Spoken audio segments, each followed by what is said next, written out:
الحمد لله والصلاة والسلام على رسول الله وعلى آله وصحبه ومن والاه. السلام عليكم ورحمة الله. برزان خوش حالم كجارج كجبيم وخزمتان لبرنامج رامان بما بس رزامندي رب العالمين وهي دارم ايوي ازي السودي لور بقرن. أعوذ بالله من الشيطان الرجيم. بسم الله الرحمن الرحيم. قل هو الله أحد الله الصمد لم يلد ولم يولد ولم يكن له كفوا أحد. بلي بريزان بلي يا رسول الله صلى الله عليه وسلم بلي أي إيمان دار الله أحد. قل هو الله أحد.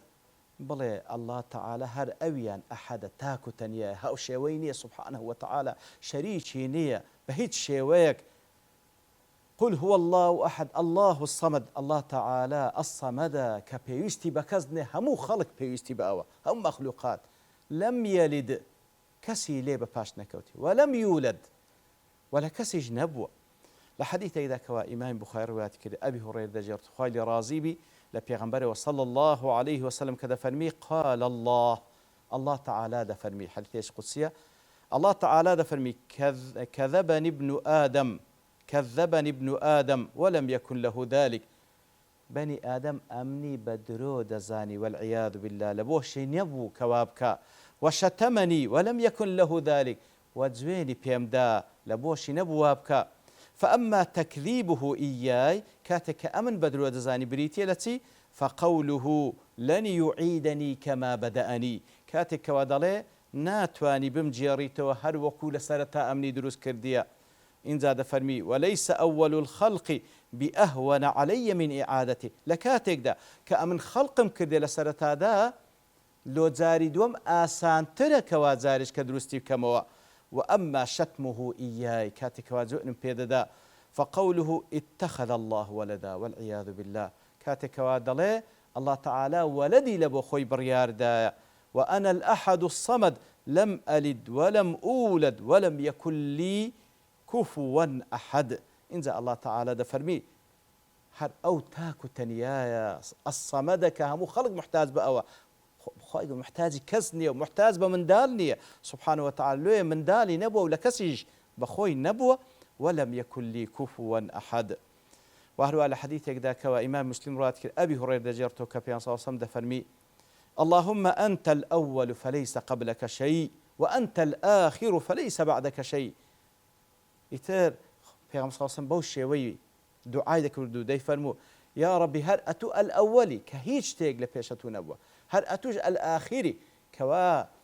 ليس بعدك شيء هموي بيشي الله تعالى دمرن هر خواد من يتو سبحانه وتعالى. ولم يكن له كفوا أحد أي وليس لله مساو ولا نظير أو مثيل وشبيه كوا تهيج كسيك نية كوا مساوي بي لقل خوا وكو خوابي لقل الله وكو الله سبحانه وتعالى هاو شوي أو بي هاو شاني أو بي نيشتوا سبحانه وتعالى. لها مجموع فتاوى دفرمي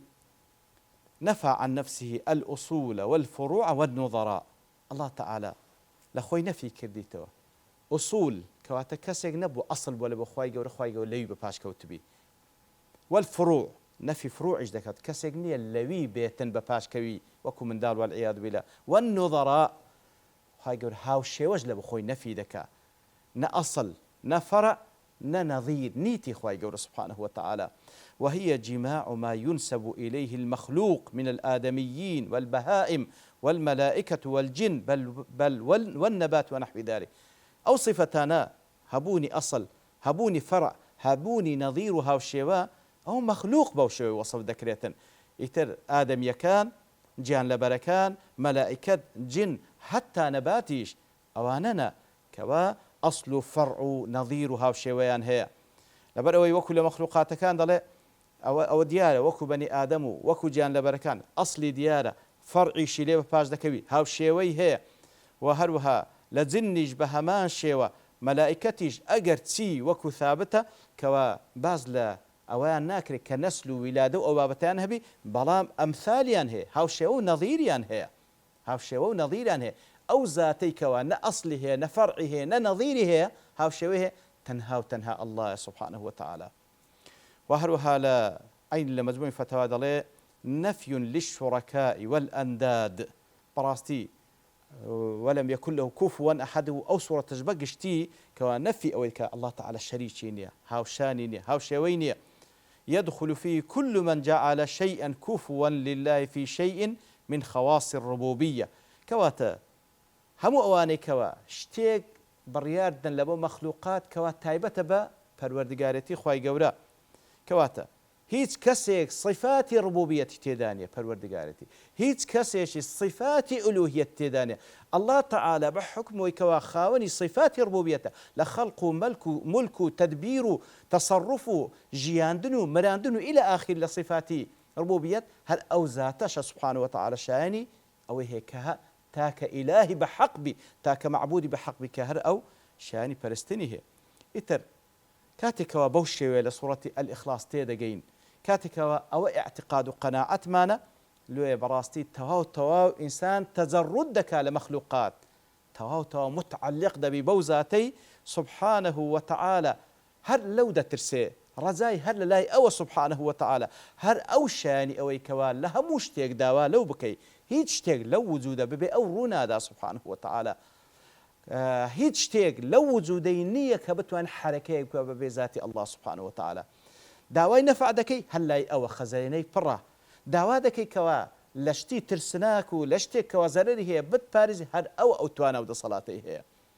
ئیتر دنیا و قیامەت لەبەردەستی ئەوە سبحانه وتعالى لۆیە باشترین شت و ڕێگا کە ئینسان بیگریتە بەر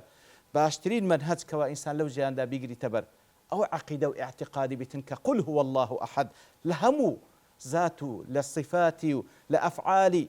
لۆیە پێویستە